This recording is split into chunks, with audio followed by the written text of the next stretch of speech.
Welcome back, guys. We are on game number 12, I think. Yes. 12. Wow. We're getting there. Well, the last couple of games were really short. Yeah. So, and we had some longer ones earlier on, but we've had a couple of speedier games to follow up those games. I haven't seen this map in a while. This is going to be quite something.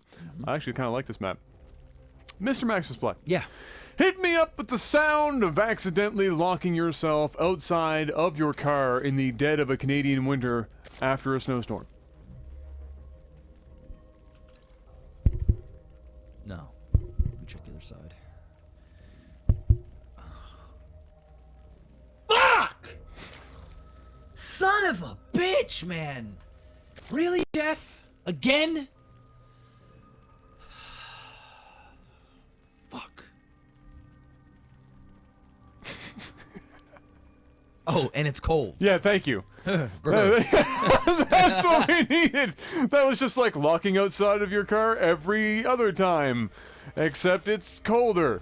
Down here in the bottom left, we have Frostbite, the crux of that whole noise that almost got fucked. And in the top right, we have, I'm going to call him GQ Esquire, I think is what he's going for in that name. And don't ask me how I got there, but I'm going to say that's probably it. If not, GQ like the magazine. All right. Great magazine. I don't read mags. I don't either, but I get it once a year in my stocking at Christmas, and I enjoy that once a year GQ magazine. So hey, it is what it is. You know, it's got some nice, it's got nice dressing tips in there for people that can afford to buy clothes off the shelves because it fits them. And it doesn't actually apply to me, but I can drink. Yeah, that kind of sucks, bro. It's a little shitty. That would suck. I mean, like you know, if I need some like retail therapy and I'm like, you know, I really could just go and just get a new, you know, shirt or pants or jeans or whatever today. I'm just feeling it. If you're your size, you know, there's like a special couple stores you got to go to, and if they ain't got something you feeling, yeah, you're fucked. Dude, I've got little to no choices. Anywhere. That sucks. Yeah, it's not great. It's not great. Thus, the endless fields of graphic T-shirts and awkward old Navy shorts. So, we have a proxy by GQ, whatever you want to call them, and it's a robo. Mm-hmm. So that's going to be quite something. Usually you see proxy robos in PvP. It's like the go-to thing.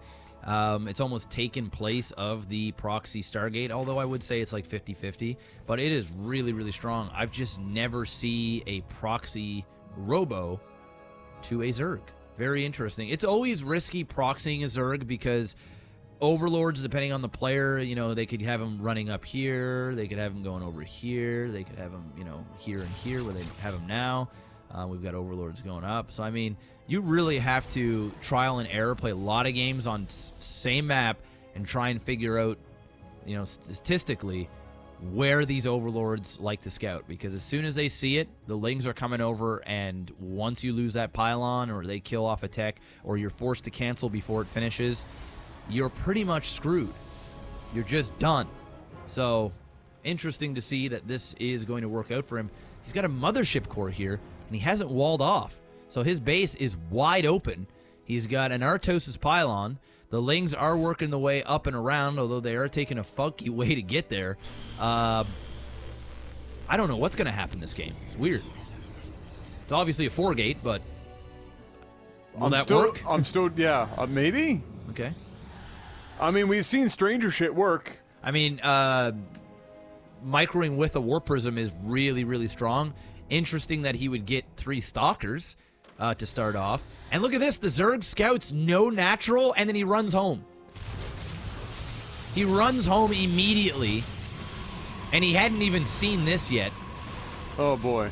Oh, I this mean, is rough. Oh, my God. He walled off. Oh, that's God, BM. That's savagery. Wow, that's BM. Oh, he can't get back up. That's cute, bro.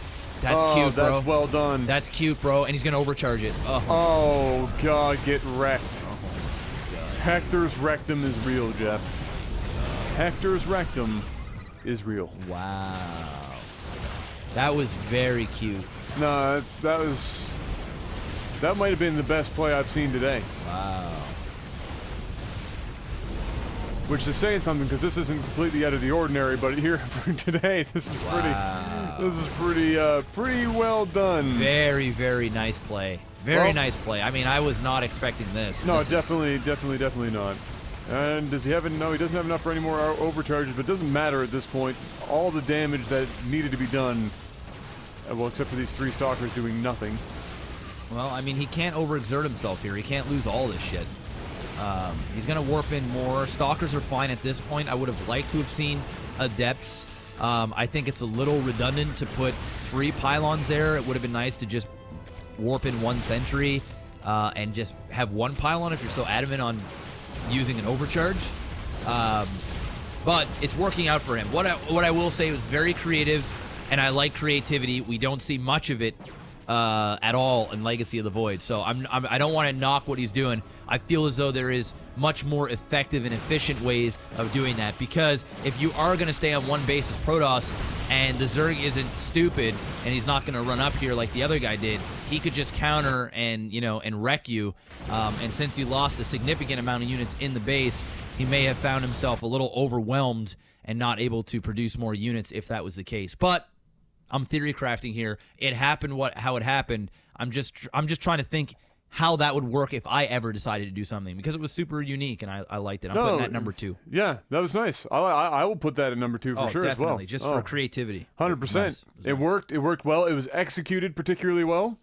And so he slips his way up into that number 2 slot. Yep.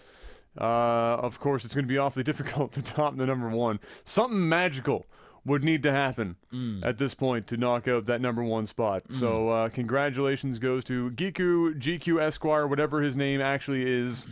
Yeah, well done. Well played. Yeah, well it was executed. another short game, but that was like a good short game. Yeah, very well done. Like, what would have sucked, like what would have ruined that game is if the Zerg, made this go another 7 minutes longer. Yeah. Right? Well, we just got a nice planned attack, dude. He got the robo, he had the probe, he went in, he dropped the 3 pylons, he knew exactly what he was doing, and he executed it perfectly, and that was the show. So that's why it's getting number 2. And we will see. This is what I'm talking about, guys. This is the shit that you need to submit. This guy was listening. That he was listening with both ears. Yeah. So there it is, guys. Hopefully you enjoyed that one. Once again, giveaways in the description. We'll see you on the next one. Peace.